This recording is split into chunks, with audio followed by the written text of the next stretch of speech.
Premier Moe, could I ask you, David Aiken from Global, could I ask you just about this question? Is it important that President Trump know and understand that Canadian energy is at risk, if he decides to levy tariffs to the tune of 25%? Does Trump need to know that? You may not ever do it, but does he need to know he's putting Canadian energy access at risk?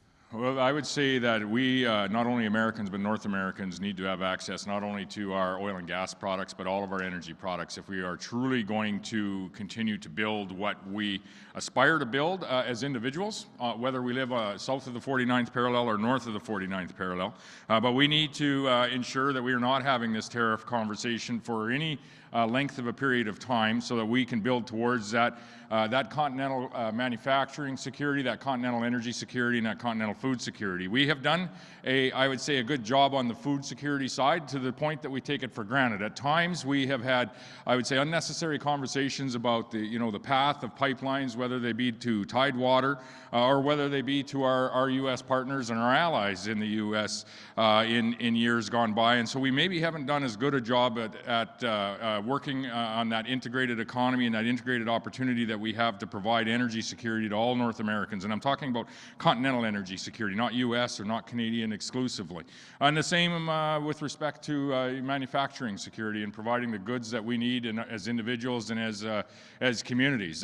All of these industries and many more are so very integrated across the border. And so this discussion that we're having today needs to be beyond any escalating this tariff discussion. It needs to look beyond escalating any of the divisions that we have in this nation or on this continent, and getting back to what we do well. There are other nations that are looking at continental energy security in North America. There are other nations that are looking at food security as our continent of North America goes, and what the investment attraction environment is in North America when it comes to manufacturing and investing in all of those industries. And I would say that not all of them have our best interests in mind, and so we need to pay attention to it. And I think that can start and be part of that discussion today.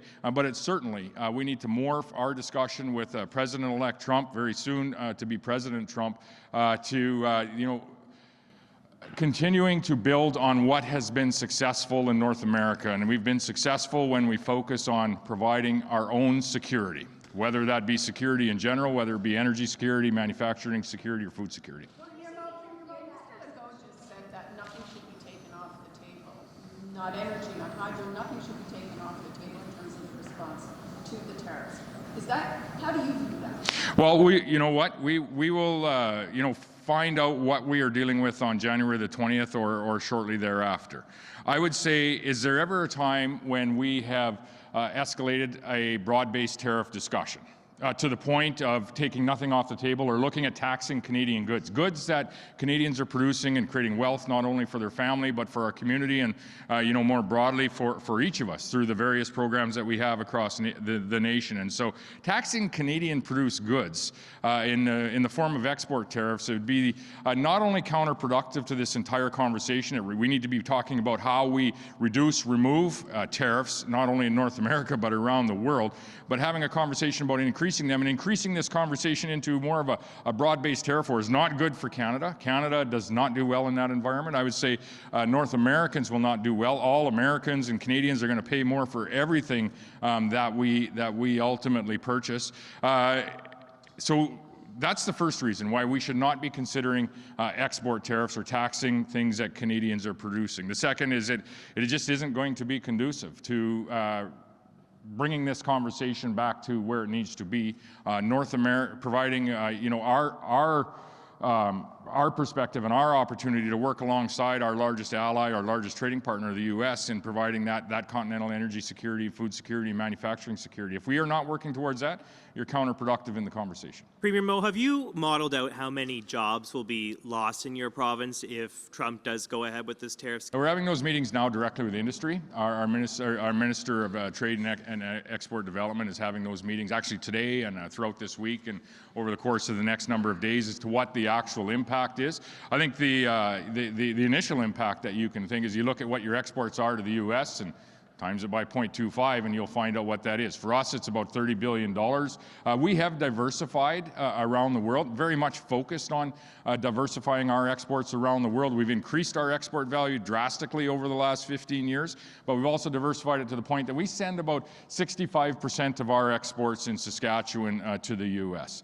Our imports from the U.S. are about 80% of what we actually import into the province. And so we can't really import a lot more. And we're very much, I guess, from a percentage perspective, at I would say a trade deficit with the U.S. But they are still and remain our largest trading partner and one of our greatest allies. And we have been on the phone with many policy decision makers associated with the incoming Trump administration over the last number of weeks, like my subnational counterparts that are attending the meeting today have been, and I think we should be thankful collectively for the extensive list of contacts that we have and the work that is happening there. At the end of the day, we are going to need an individual in the Prime Minister's chair that has a mandate equivalent to President Trump, and to sit down and bring this discussion to a head.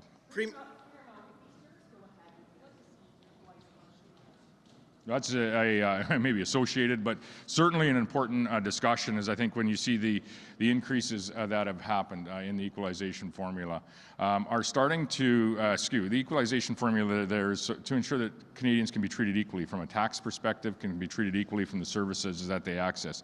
When you look at some of the, the tax incentives that are happening today in equalization receiving provinces versus maybe some providing provinces that are unable to match that same tax space, there is a conversation to be had. I would say that's not a political or a partisan conversation either. I would say that it should be a review that is done of the formula and done of the, currently where we are. I don't think anyone is opposed to being a part of ensuring that you can access healthcare services equally across Canada, regardless of where you might be. I don't think anyone is opposed to attempting to, have somewhat similar taxation systems across the nation, and no one is opposed to, being a Canadian first. However, I don't think anyone's opposed to looking and doing a review of a program over time to ensure that it's fair to all Canadians, those that are contributing and those that may be receiving. Premier, Donald Trump said the U.S. does not need anything from Canada. But, Saskatchewan uranium, for example, is incredibly important for American energy production. Have you or your officials gotten through to Donald Trump or tried to get through to him? Yeah, I've said this a number of times, is, with President-elect Trump, we need to take what he says very, very seriously.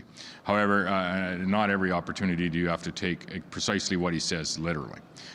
We are in the midst, and likely going to be in the midst of, for a period of time, of, various negotiations with our largest ally and our largest trading partner. So when President-elect Trump, makes statements like that, I'm not going to comment on them. What I would comment on is I know that from my perspective, and quite likely what is fact, is the economy across the 49th parallel. Our North American economy is incredibly integrated. You see that, in Ontario and Quebec in the manufacturing sector.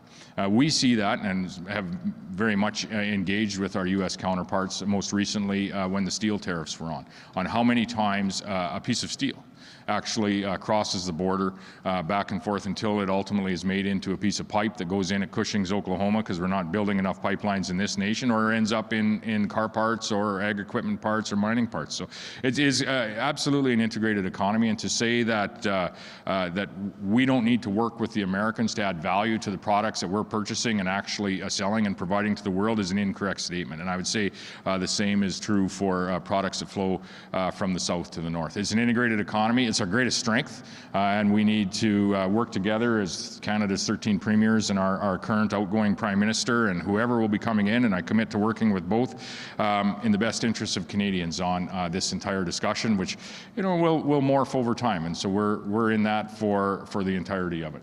Thank you.